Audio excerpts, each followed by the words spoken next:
So for the past year, I've been carrying the Kimber K6xs as my primary carry gun. I've shot it a lot at the range, done a lot of dry fire.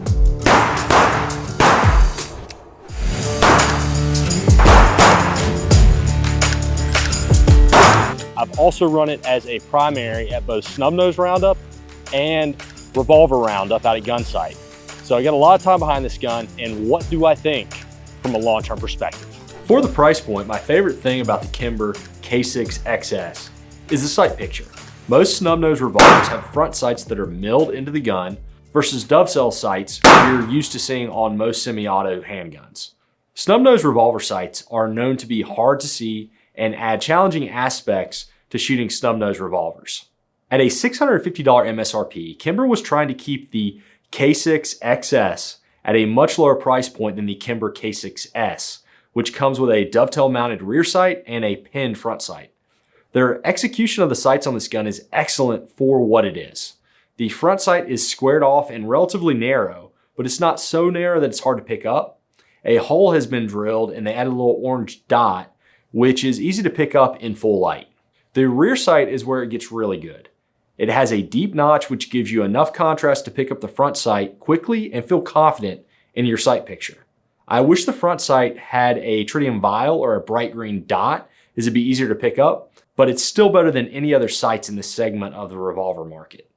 It's much easier to use than the sights on the Smith & Wesson Airweight, and it shoots within an inch or two of point of aim, point of impact with almost all 38 special rounds and 38 plus P as well that I've tried at 7 yards.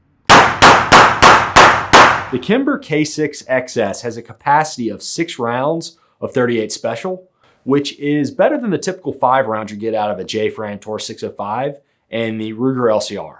However, it does come at a cost. The extra round requires a wider cylinder, making the gun a little bulkier to carry. That extra round is a 20% increase in capacity. Having more ammo is always nice, especially when the gun's capacity is already really limited, and these guns are slow to reload. The cylinder on the Kimber K6xs is one of the narrowest on the 6-round guns. So your speed loader options are limited to 5-star speed loaders. And I've heard of some people say they've gotten HKS style loaders to work, and I have as well, but they don't feel quite as steady as the 5-star. They feel like they could get bound up. Using the polymer material, they can't get the walls thin enough between the chambers to work with the Kimber K6xs 100% reliably. I personally like the HKS style loaders, but if you're going to standardize on a revolver twist style speed loader, I suggest going with a 5-star. 5-star makes them for pretty much every model out there and every caliber on the market. The knobs on the 5-star loaders turn in a different direction than the HKS loaders, so it really makes sense to stick with one or the other to simplify your training. You can also get them in different colors for each revolver you have, so you can easily know you have the right loader for the right gun. Kimber sells these loaders on their site with their branding. I've run the 5-star loader as my primary reloading method at both revolver roundup and snub nose roundup and had 0 issues. For concealed carry, they're too bulky for me most of the time.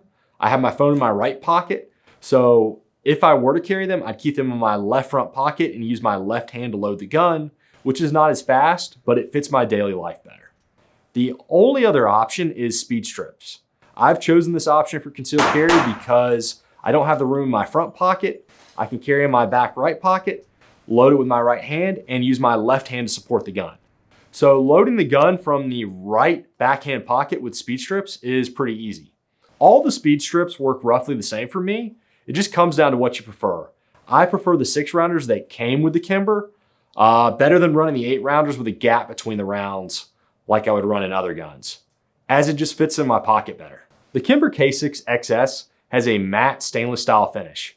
I found it to be more durable than I would expect, but it is somewhat porous. A brass brush won't harm the finish on the gun and cleans it up pretty well. In my experience, it's more durable than the finish on the Smith & Wesson Airweight guns.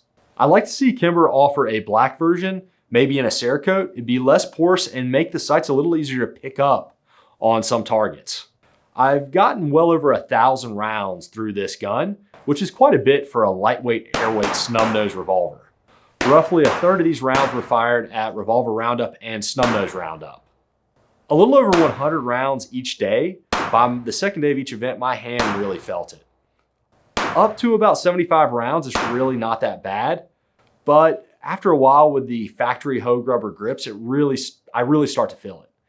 This was with standard pressure ammo. If you're firing something like 158 grain plus P ammo, I'd expect to feel it a lot sooner. This is a lightweight gun weighing only 16 ounces, so keep that in mind. Most of my range sessions are right around 75 rounds, and I'll shoot a rimfire, revolver, or semi-auto for the rest. For being such a lightweight gun, it shoots really well as long as you keep the range sessions fairly short. You're not going to put box after box of ammo through it like you would with your 9mm. The triggers on these guns are exceptionally good in my opinion, especially for the price point. The double action stroke is really smooth and it's easy to get a consistent stroke and you don't feel any staging even with a good even trigger pull. That said, if you slow the trigger stroke down a little bit, it can feel like you can feel the slight hitch right before the trigger breaks. That makes it really easy to stage the trigger when you're trying to make a more precise shot.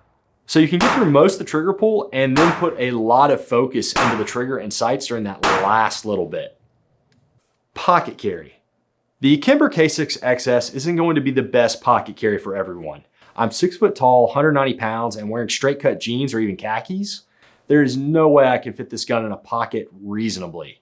If you're gonna pocket carry this size gun, it's very important that you have the large enough pants and pants pockets to get it in there. This is gonna be highly personalized though, based off your style of dress and your build. The cut of the pocket makes a big difference, so if you've got larger pockets, it might work for you. Otherwise, J-frames are the small snub nose revolver in current production, and they're the most likely to work for most of us. The average size is really the only downside for pocket carry. It's a good weight for most people, and unless you're going to carry a Smith & Wesson 351 C22 Magnum or a Scandium 340, you're going to be carrying a gun that's very similar in weight to other snub nose revolvers. The sights are designed to be low snag, so the size is the only real downside I can think of. I would suggest switching out the grips if you're going to pocket carry this gun, as the factory ones just aren't that great as we mentioned earlier. Ankle carry. For ankle carry, the lighter the better. Wearing a gun on the ankle can put a lot of stress on your joints. This is a rule I've always heard is you want a gun that's 16 ounces or less loaded. The Kimber K6xs is in that zone, but it's bulkier than J-frames, so it'll be a little less concealable. This also comes down to the cut of your pants. Personally, if I'm ankle carrying, it'll be a Smith & Wesson 351C just because I want the lightest gun possible. Inside the waistband carry. Inside the waistband carry is where the Kimber K6xs really excels in my opinion. It doesn't have an external hammer, so even if you've got soft belly fat, you don't have to worry about the hammer or sharp edges poking your belly. The rear sight doesn't have sharp edges that'll poke you either. You can fix discomfort below the gun with a well-rounded holster like the Icon 2.0, but it won't help with areas the holster doesn't cover. It's a very comfortable holster to carry sitting. The extra cylinder width over a J-frame doesn't have as much impact depending on where you're carrying this on your body. Appendix, it's no big deal. Carrying behind the hip, it could poke in your hip a little bit. Most of the grip options are longer, so you'll want a holster with a wing like our Icon 2.0, shameless plug. It's one of the best revolver holsters on the market, just is. The gun is light enough that you can wear it without the support of a belt as long as your waistband has good support. The weight of the revolver is mostly in the cylinder, so the gun's center of gravity sits below your waistband, making them more comfortable to carry than semi-autos, where the weight is in the slide and the magazine putting the center of gravity higher. The gun really doesn't have any specific advantages over its competitors for inside the waistband carry, and it also doesn't have any disadvantages. My gun is stock minus the grips, and it's been completely reliable for thousands of dry fire reps, if not tens of thousands, without snap caps, and well over 1,000 rounds of 38 special standard pressure ammo, plus some hotter rounds that I've shot through it, probably over 100 hotter rounds as well. That said, some of these guns do have known issues. I've seen reports of cannon barrels, but this is something you can look at when you pick yours up at your local gun store. Very easy for you to check out. The most concerning issues I've seen are the firing pins breaking. There was an issue with the original Kimber K6s that was supposedly fixed when they redesigned the firing pin. That issue still seems to be popping up, but not in near as many guns. Both the K6s and the K6xs use the same firing pin. I've seen multiple reports of broken firing pins breaking even on the updated guns, The good news is that if yours is going to break, it'll most likely break in the first 200-300 rounds of dry fire. That's what I've seen based off all the reports online. I've also seen reports of them breaking with no dry fire within 100 rounds of live fire. So dry fire it a couple hundred times and then put 150 rounds to the gun. If your firing pin doesn't break, you should be good to go. The Revolver Guy blog is a great resource if you're interested in the history and evolution of the Kimber K6s series and the issues it's had. They have some great articles on the Kimber K6s as well as the K6xs and almost everything else out there Revolver. My gun is running the original firing pin, but I'll probably replace it with the TK Custom firing pin for peace of mind. TK Custom has an easy to follow video on their website with the installation, or you can have your local gunsmith do it, which is what I'd probably suggest. Maintenance. Maintaining the Kimber K6xs is simple. Just like maintaining any other revolver, to do a basic clean, you need to have a bore snake or cleaning rods with a bore brush and a brass or nylon brush with an Allen key. Run your bore snake or bore brush through the cylinder, the chambers, and the barrel. Brush down the breech face with your brass brush. Get the forcing cone really good. And then I would add a little bit of lube on the ejector rod. The Kimber K6xs uses hex screws, which is an improvement over your more traditional revolvers that use slotted screws. Slotted screws, you have to be very careful or you'll strip the slot and mar the finish on your gun. The hex screws on the Kimber make this a non-issue. Value. The current MSRP is around 650 bucks, so it's roughly double the price of a Tor 605 or 856 and around $100 more than a Smith & Wesson 642 and 442 or the Ruger LCR. For that extra money, on average, it's more durable than the Taurus products and a lot more refined in all other aspects. You get better sights, triggers, and capacity than with the Smith & Wesson and Ruger offerings. At its price point, it's a little bit more expensive than the other guns in this class, but the sights, trigger, and capacity make it well worth the slight premium over a Smith & Wesson Airweight or Ruger LCR. When concealed carrying and shooting revolvers, the grips you choose make a big difference. Grips affect your accuracy, felt recoil, your ability to shoot quickly, and concealment. So here are the most current grip options on the market for the Kimber K6xs. The Houge Rubber grips. The gun comes from the factory with Houge Rubber grips. These grips point really well. They're long enough to give you a full grip with 3 fingers on the gun. They're going to be too big for most people to pocket carry. If you carry a Kimber K6xs in the appendix position, most people will need a wing on the holster to conceal the gun when they're using this grip. I've used these grips wrapped in goon tape most of my time carrying and shooting the gun. Once it breaks in, the tape gives me a good texture that I prefer over the rubber grips for both carry and shooting. The rubber can feel a little tacky for carrying and make it a little harder to get your perfect grip. It could also snag your clothing. Even though the rubber is pretty stiff. It helps a little bit with recoil, but not a ton. Part of this is specific to my hands and their shape and size. They leave a little bit of a gap between the web of my hand and the backstrap of the gun. So once I get past 75 rounds, I can really feel that punching my hands and it becomes bruised. If your hands are shaped differently, it may not affect you. You'll have to test it out and see for yourself. Houge G10.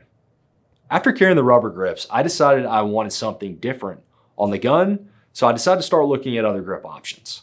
I'm a huge fan of G10 on carry revolvers, so I checked out both the Houge and the VZ grips. The Houge G10 allowed for a full 3-finger grip. So like the rubber grips, if you're carrying appendix, you're gonna want a holster with a wing to push the grip closer to your body, making the longer grip easier to conceal. These grips don't cover the backstrap, but are well-rounded and fit my hand well. If I don't have a solid grip, these will rock your world when you're shooting the gun. But if they fit your hand well and you have a solid grip, they're very comfortable to shoot, even for extended range sessions. The VZ grips are very similar to the Houge G10. They have a well-rounded profile on the back of the gun. Just like the Houge, the biggest difference is they're only going to allow you to get 2 fingers on the gun. They're more concealable, and that'll come with the price of a little bit less control. If you're able to pocket carry the Kimber K6xs, this would be a solid option, a top suggestion. Being G10, they're not going to snag on your pocket. Altamont boot grips. These Altamont grips look great on the gun and are small and concealable. Unfortunately, the area at the top of the grips where it meets the backstrap is fairly sharp, making it uncomfortable for me to shoot. If your hand is shaped differently, it may not be an issue for you, but I'd say it'll be an issue for most of us, so keep that in mind. Altamont Altia grips. The Altia grips, if I'm saying that right, are a full-size version of the Altamont boot grips without the finger grooves. They're very similar, just longer and allow you to get a full grip. I think these are too long for a 2-inch revolver. They don't look proportional. They're much more at home on something like this 3-inch Kimber K6xs, but they still have the sharp edges at the top of the grip. Not quite as bad as the boot grips on the example I have. If it weren't for that though, I'd really like these grips. Lok Grips. I was really excited when Lok came out with the Revolver grips, but was majorly let down when I got them.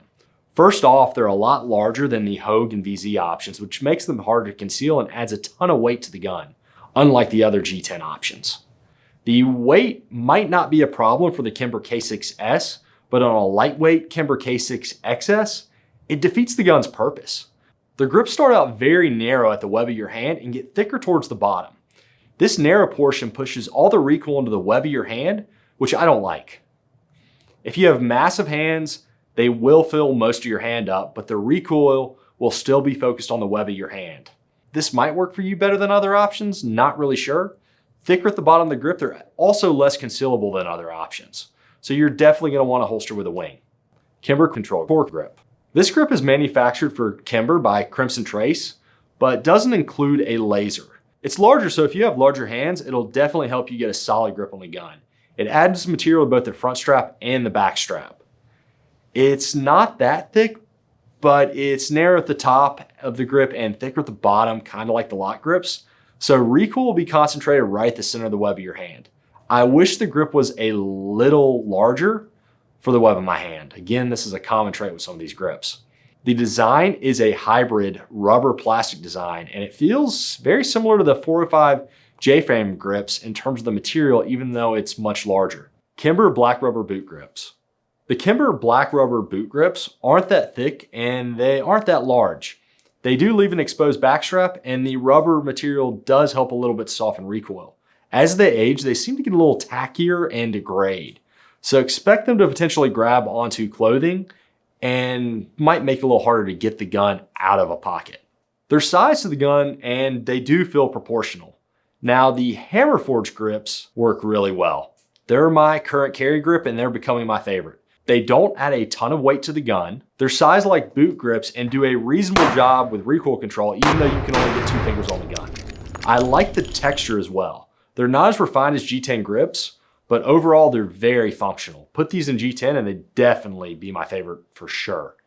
Right now, these are the grips I'm currently using on the Kimber K6xs, which is my primary carry gun, so that is an endorsement of these. One thing to keep in mind with Revolver grips is your hand shape and concealment needs will dictate how well a set of grips will work for you. There are a fair number of grip options for the Kimber K6xs. Carrying the Kimber K6xs outside the waistband. Some people like me carry revolvers as a primary concealment option, while others carry them as a niche or a backup gun. You can carry it in your pocket, inside the waistband, on your ankle, or even in a fanny pack. A gun that works great for one method might not work well for another or somebody with a different body type. Overall thoughts. My overall thoughts on the Kimber K6xs are this. It's fully replaced my Smith & Wesson 442 as my primary revolver. If I'm carrying a revolver inside the waistband, the Kimber K6xs is the gun in my holster. Due to the features of the Kimber, I went from carrying a Glock 48 70% of the time and the Smith & Wesson 442 30% of the time in the summer to carrying the Kimber K6xs 95% of the time. The Kimber K6xs is extremely shootable for a snub-nosed revolver, plus it's lighter and more concealable than the semi-automatics I carry. With my build, it wouldn't work for me to carry in my pocket, but it'd be a great option for those who can. It's my current favorite lightweight 38 caliber snub nose. Let me know what y'all think in the comments. Remember, take charge and carry with confidence.